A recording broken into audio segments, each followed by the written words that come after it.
Welcome to आरजिल English classes. आज हम बात करेंगे क्लास 12th, ठीक है, चैप्टर 9 द अर्थ का VBI ऑब्जेक्टिव, जो आपके एग्ज़ाम में पूछा जाता है। ओके, द अर्थ पढ़ेंगे हम। ऑब्जेक्टिव इसका ये किसके द्वारा लिखा गया है? एच.ई. बेट्स के द्वारा। एच.ई. बेट्स का जन्म कब हुआ था? 1905 में, और इसकी मृत्यु कब हो गई थी? 1974 ईस्वी में। ठीक है, ये बेसिक सी जानकारी है। अब हम पढ़ते हैं इसके ऑब्जेक्टिव। तो ये कुछ ऑब्जेक्टिव्स हैं जो कि मैंने खुद से बनाया है, और यही ऑब्जेक्टिव किस ईयर में कैसे पूछा जाता है उसको हम यहाँ से पढ़ना शुरू करेंगे। ओके, तो देखिए, पहला नंबर का ऑब्जेक्टिव है कि एच.ई. Bets belong to. तो याद रखिएगा, एच.ई. बेट्स जो है ना, ये कहाँ से बिलोंग करता है? तो एच.ई. बेट्स जो बिलोंग करता है आपका ब्रिटेन, इंग्लैंड से बिलोंग करता है। ओके, और ये जो आंसर दिया हुआ है आपका, ये गलत आंसर है। ठीक है, तो आप देखिए यहाँ पे, अगर आपके पास भी कोई अगर बुक्स वगैरह है, टारगेट वगैरह, या फिर कोई भी चीज़ हो जिसमें कि आपका ऑब्जेक्टिव दिया हो, तो उसका देखिए आंसर क्या हो जाएगा। एच.ई. बेट्स जो है ना, वो ब्रिटेन यानी कि इंग्लैंड से बिलोंग करते हैं। ठीक है, नेक्स्ट क्वेश्चन देखिए, ये 2025 में पूछा गया था ऐसी वाले को। नेक्स्ट क्वेश्चन है, Benjy's parents are known as the. Benjy के माता पिता जाने जाते हैं, किसके नाम से जाने जाते हैं? तो जॉनसन्स के नाम से जाने जाते हैं। और ये भी क्वेश्चन कब पूछा गया है? 2025 में, आइए, यानी कि इंटर आर्ट्स वाले को पूछा गया है। नेक्स्ट क्वेश्चन है आपका, एट फर्स्ट, शुरू में बेंजी केप्ट डैश हेंस। तो जब हम क्लास लिए थे आप लोग का, तो आप लोग को पता है कि शुरू में बेंजी के पास कितनी मुर्गियां थी? 10 और 1 डजन, यानी कि 10 और 1 दर्जन, यानी कि 12 मुर्गियां थी। ओके, और ये क्वेश्चन कब पूछा गया? 2024 में। नेक्स्ट क्वेश्चन है आपका, his hens were producing an average of dash. ठीक है, तो उसकी जो मुर्गियां थी ना, तो एवरेज यानी कि एक सप्ताह में एवरेज वह 200 अंडे प्रोड्यूस कर लेते थे। नेक्स्ट क्वेश्चन है, Benjy's father was a dash. Benjy के पिताजी क्या थे? तो बेंजी के पिताजी ए प्रीचर थे। प्रीचर का मतलब क्या होता है? जो कि बोलते हैं ना, प्रवचन देने वाले सब प्रवर्तक जो होते हैं। और ये क्या थे? एक टीनेंट फार्मर भी थे। ठीक है, अगर आपको टीनेंट फार्मर आ जाए तो उसको मारना है टिक, या फिर फार्मर नहीं है तो आपका प्रीचर आंसर हो जाएगा। और ये कब क्वेश्चन पूछा गया? 2024 में पूछा गया question.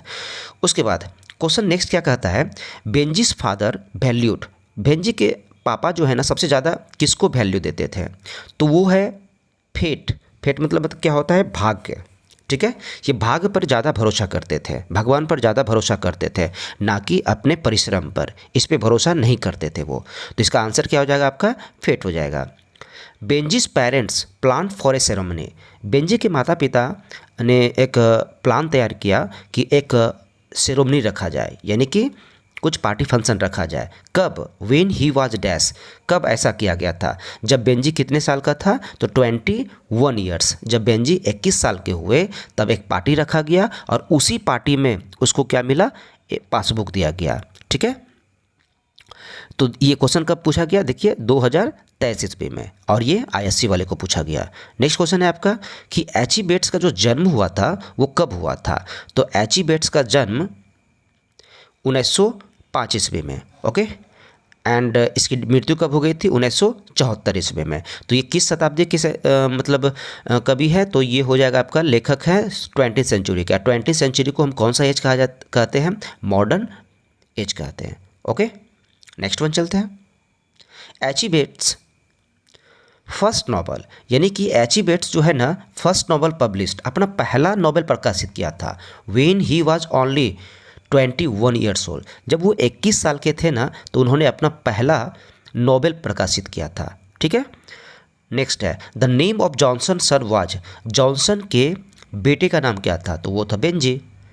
The Johnson son was, फिर वही क्वेश्चन मतलब ये कहता है कि जॉनसन का जो बेटा था बेंजी, वो कैसा था? तो वो सिंपल माइंडेड के थे, ना तो इंसेंस थे, ना तो लेम थे, ना तो ब्लाइंड थे, यानी कि अंधा, पागल और विकलांग, ये किसी भी प्रकार के नहीं थे। ये सीधा का सीधा क्या थे? सिंपल थे। ठीक है, सिंपल माइंडेड थे। उसके बाद क्या देखिए क्वेश्चन 30 नंबर में, the doctor advise the parents to give Benji.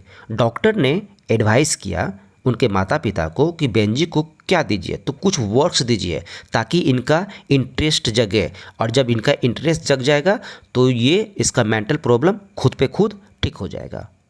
Next question है आपका, how many hens were at first kept by Benjy. ये देखिए 2022 का क्वेश्चन पूछा गया है। कहता है क्या कि शुरू में बेंजी के पास कितनी मुर्गियाँ थी, ठीक है। तो यह देखिए ऑप्शन में देखिए अबाउट 8 डजन, 36, अबाउट 2 डजन्स, 50। अब देखिए ये क्वेश्चन पहले से रिपीट हो चुका है, ओके, और पहले से रिपीट हो चुका है तो हम बताए थे कि इनके पास 10 या फिर 8 डजन। 8 डजन मतलब 1 दर्जन यानी कि 12 मुर्गियाँ थी। तो इसका आंसर क्या हो जाएगा, अबाउट ए डजन, लगभग 1 दर्जन मुर्गियाँ थी। नेक्स्ट क्वेश्चन देखिए, Benji left school at the dash, यानी कि कितने वर्ष की अवस्था में बेंजी ने स्कूल छोड़ दिया। तो आपका आंसर हो जाएगा सी, यानी कि 14 साल की अवस्था में बेंजी अपने 14th ईयर्स ओल्ड में 14 वर्ष की अवस्था में ये स्कूल छोड़ दिए। और जब ये स्कूल छोड़े तो उस समय इनके पास कितना मुर्गियाँ थी, तो उस समय इनके पास 40 से 50 मुर्गियाँ थी। ये हम chapter wise line to line पढ़ाए हैं, ठीक है। Deeply and painfully upset they went to the man named Sanders. आप याद रखिए कुछ मतलब कैरेक्टर्स वगैरह हैं, जैसे कि सैंडर्स है, मिस्टर विटमोर है, ठीक, मिस्टर विटमोर है, और उसके बाद तो बेंजी आपका है ये है, और जॉनसन, ये सब क्या आपको नाम रखना है याद। और इसी से क्या होगा, अगर कहीं से भी क्वेश्चन ये पूछे तो आप इसका आंसर दे सके। तो ये कहता है कि ये लाइन लिया कहाँ से गया है, तो ये लाइन आपका लिया गया है द अर्थ से। The earth has been written by, ये तो सबसे हल्का क्वेश्चन है। तो द अर्थ किसने के द्वारा लिखा गया है, एच.ई. बेट्स के द्वारा। H E. Bates has written the story, यानी कि एच.ई. बेट ने जो स्टोरी ये कहानी लिखा है, तो वो कहानी का नाम क्या है, तो द अर्थ है। तो द अर्थ एक प्रकार का कहानी है जो किसके द्वारा लिखा गया है, एच.ई. बेट्स के द्वारा लिखा गया है, ओके। नेक्स्ट क्वेश्चन है आपका, Benjy's parent did not like dash because of grey eyes, यानी कि इसमें से एक और करेक्टर आया है जो कि फ्लोरेंस नाम की एक लड़की है, ठीक, फ्लोरेंस, और उनके माता पिता को बिल्कुल पसंद नहीं है, ठीक है। तो इसका आंसर क्या हो जाएगा, बेंजी के माता पिता को कौन पसंद नहीं थे, तो फ्लोरेंस। नेक्स्ट क्वेश्चन है, बेंजी परचेज्ड लैंड, बेंजी ने ज़मीन किससे खरीदा था, तो ये सैंडर से खरीदा था, लेकिन पता किससे लगाया था, मिस्टर विटमोर से पूछा था। नेक्स्ट क्वेश्चन है आपका question number 21, Florence later on become the wife of.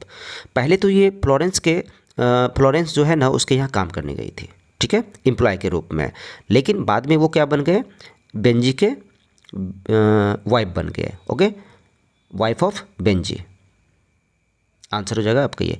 Benji was the son of, Benjy किसके बेटे थे, तो बेंजी जॉनसन के बेटे थे। Dash was the real owner of the land, अगर बात किया जाए कि वो भूमि का वास्तविक मालिक कौन था, तो वो था सैंडर्स नामक व्यक्ति। Benjy wanted to marry, Benjy किससे शादी करना चाहता था, वो आंसर आपका हो जाएगा फ्लोरेंस, ओके। आई होप कि आप लोगों को समझ में आ गया होगा जो चैप्टर ये पढ़े होंगे।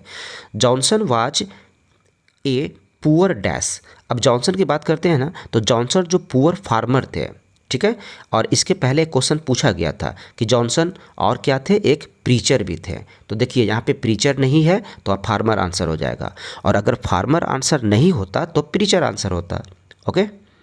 Next one, Benjy's parent gave him a passbook when he was dash years old, यानी कि जब बेंजी 21 साल का हुआ तो उसके माता पिता उनको क्या दिए, पासबुक दे दिए, okay. Johnson was in the position of land dash land, यानी कि जॉनसन के पास जो उसके अधिकार में था कितना ज़मीन था, तो 4 एकड़ ज़मीन था उनके पास। Benjy should be allot to keep dash, यानी कि Benjy should be allot to keep से बेंजी को अलॉट किया गया कि बेंजी को दीजिए, तो हैंस, यहाँ पे देखिए इस पूरा कहानी में हैंस का ही जिक्र किया गया है, कॉज का जिक्र नहीं किया गया है, डॉग्स का जिक्र नहीं किया गया, कैट्स का जिक्र नहीं किया गया है, ओके। नेक्स्ट क्वेश्चन है आपका, यहाँ पे क्वेश्चन है देखिए कि the dash suggested the Benjy should be allowed to keep hands. किसने ये सजेस्ट किया था कि बेंजी को मुर्गी देने का उनको ताकि वो इंगेज रहे, रखने का सलाह किसने दिया था? तो ये सलाह दिया था किसी एक डॉक्टर ने दिया था जो उसके माता पिता उसको लेके गए थे। The earth is a, the earth एक प्रकार का क्या है? तो द अर्थ एक प्रकार का स्टोरी है, कहानी है। नेक्स्ट क्वेश्चन है देखिए आपका, Benjy told his parents to eat in the dash. जैसे घर में झगड़ा विवाद ज़्यादा हो गया तो बेंजी ने अपने पेरेंट्स से कहा कि आप लोग किचन में खाइए और हम लोग अदर रूम में खाएंगे। ओके, अदर रूम में ये दोनों शिफ्ट हो गए। नेक्स्ट क्वेश्चन है आपका, he had the look of being a simple hearted man as well as a simple minded man is taken from. Simple minded की बात करें, सिंपल हार्टेड की बात करें तो ये कहाँ से लिया गया है? तो ये लाइन लिया गया आपका द अर्थ से लिया गया है। ठीक है, देखिए क्वेश्चन पूछने का तरीका कैसे है, यानी कि बीच बीच से आपका कोई भी लाइन उठा के दे सकता है। तो आपका आंसर क्या हो जाएगा? The earth. ये पूछा कब गया है? 2022 ईस्वी में। नेक्स्ट क्वेश्चन है आपका, dash drives his parents from their house.